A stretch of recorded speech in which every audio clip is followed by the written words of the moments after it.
과세 표준 3천억 원이 넘는 특정 구간의 법인세율만 인하하겠다는 것이 이번에 발표한 정부안이에요. 국가가 지출해야 되는 양은 정해져 있어요. 누군가는 부담을 해야 되거든요. 그럼 이게 아예 결정이 된 건가요?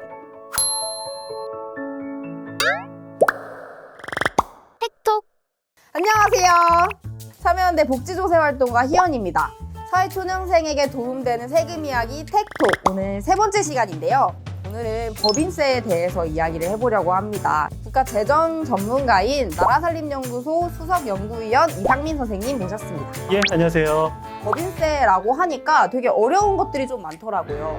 가장 먼저 법인세가 무엇인지 좀 간단히 설명을 해주셨으면 하는데요. 법인이 내는 소득세다라고 생각하면 돼요. 그러니까 개인이 돈을 벌면 세금을 내야겠죠. 그걸 소득세라고 하잖아요. 마찬가지로 법인이 돈을 벌면은 번 돈만큼의 세금을 냅니다. 법인 소득세를 줄여서 법인세다라고 말하면 되는 겁니다. 그럼 그 법인세를 어떻게 내고 있나요? 그러니까 내기 구간에 따라서 돈을 조금 번다라고 하면은 저세율에 내고, 돈을 많이 번다 그러면은 높은 법인세율에 적용받게 되는 겁니다. 이번에 발표된 거는 이 법인세를 조금 인하해주겠다라는 그런 발표인데요. 어떻게 바뀌는 건가요? 그러니까 전체 법인세율을 모두 인하하겠다는 것은 아니고요. 특정 구간의 법인세율만 인하하겠다는 것이 이번에 발표한 정부안이에요. 그런데 특정 구간이 어떤 구간이냐? 가장 최상위 구간입니다. 과세 표준 3천억 원이 넘는 법인에 한해서만 25%를 22%로 낮추겠다라고 하니까 세율을 많이 낮춘다라고 말할 수가 있습니다. 3천억 원. 이렇게 많이 버는 기업이 우리나라에 많나요? 통틀어도 한 100개 정도밖에 없어요. 우리가 이름만 들으면 충분히 알고 있는 그런 재벌 기업들이 있잖아요. 뭐 무슨 전자. 제 친구들이 열심히 투자하고 있는. 뭐 그런 기업들이 다 이 100개에 속한다라고 생각하면 됩니다. 100개 법인의 법인세율을 낮춘다라는 것이 이번 정부의 법인세율 인하의 핵심입니다.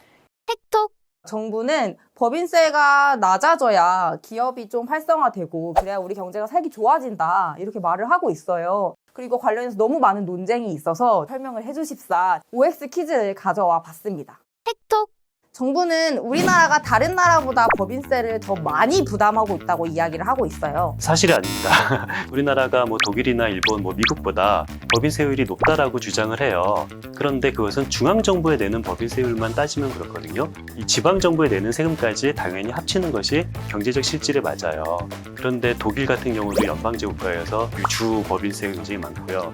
일본도 그렇고 미국도 그렇고 지방에 내는 법인세율이 굉장히 높아요. 그래서 지방정부에 내는 법인세율까지 합치면은 독일이나 일본보다 우리나라가 법인세율이 낮고요. 우리나라가 다른 나라보다 법인세가 더 높다라고 말할 수 있는 건 아닌 거네요. 그럼요. 더 중요한 것은 법인세보다 기업이 내는 각종 부담금을 합쳐서 생각하는 것이 더 필요하다고 보거든요. 근데 우리나라 기업 같은 경우는 각종 부담금 비중이 미국이나 유럽에 비해서 압도적으로 낮습니다. 결과적으로 우리나라 법인들이 내는 법인세 등 총 부담액은 OECD 국가 중에서 최하위 수준이다. 법인세가 낮으면 기업 투자가 늘어난다. 정부는 그렇게 말하고 있는데요. 사실이 아닙니다.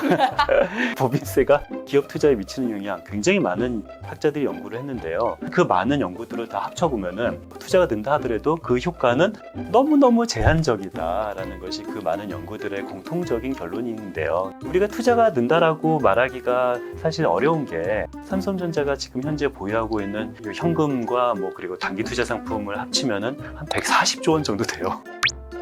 이 말은 지금 현재 삼성전자가 투자를 하지 않는 이유는 돈이 없어서 투자하지 않는 건 아니에요. 그런데 세율을 깎아줬을 때 투자가 는다?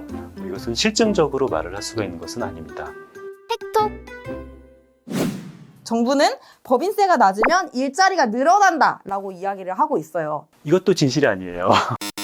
다 틀렸어. 법인세를 낮춘다고 일자리가 늘어난다라고 합의된 경제학자는 당연히 없고요. 이익이 많으면 법인세를 많이 내고 이익이 적으면 법인세를 조금만 내는 겁니다. 자, 우리가 고용을 하거나 투자를 해요. 그럼 비용이 증가하죠. 비용이 증가하면 이익은 어떻게 되겠어요? 감소하게 되는 거죠. 자, 고용을 많이 하면은 이익이 감소하기 때문에 법인세율을 적게 내는 거예요. 이런 상황에서 법인세를 낮추면 고용을 많이 한다는 것은 선후 관계가 잘못된 거죠. 세 개의 질문에 다 답을 X라고 해주셨어요. 그러면 이 사이에서 확실한 정보는 무엇인가요? 법인세율을 낮추면은 세수가 준다라는 것만은 확실합니다. 세수가 줄어든다는 거는 국가가 운영하는 그 운영비가 줄어든다는 뜻인 거잖아요. 그럼 결국 저희한테 돌아오는 게 더 적어진다는 거 아니에요? 중요한 내용을 짚어주셨는데요. 국가가 지출해야 되는 양은 어차피 정해져 있어요. 누군가는 부담을 해야 되거든요.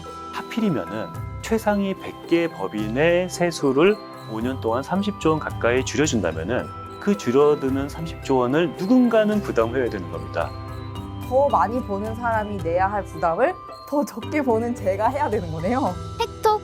그럼 이게 아예 결정이 된 건가요? 이렇게 법인세가 낮춰주겠다라고 해서 내년부터 낮아지는 거예요? 그것은 절대 아니에요. 조세는 반드시 법률을 통해서 정해야 되는 건데요. 법은 누가 만드나요?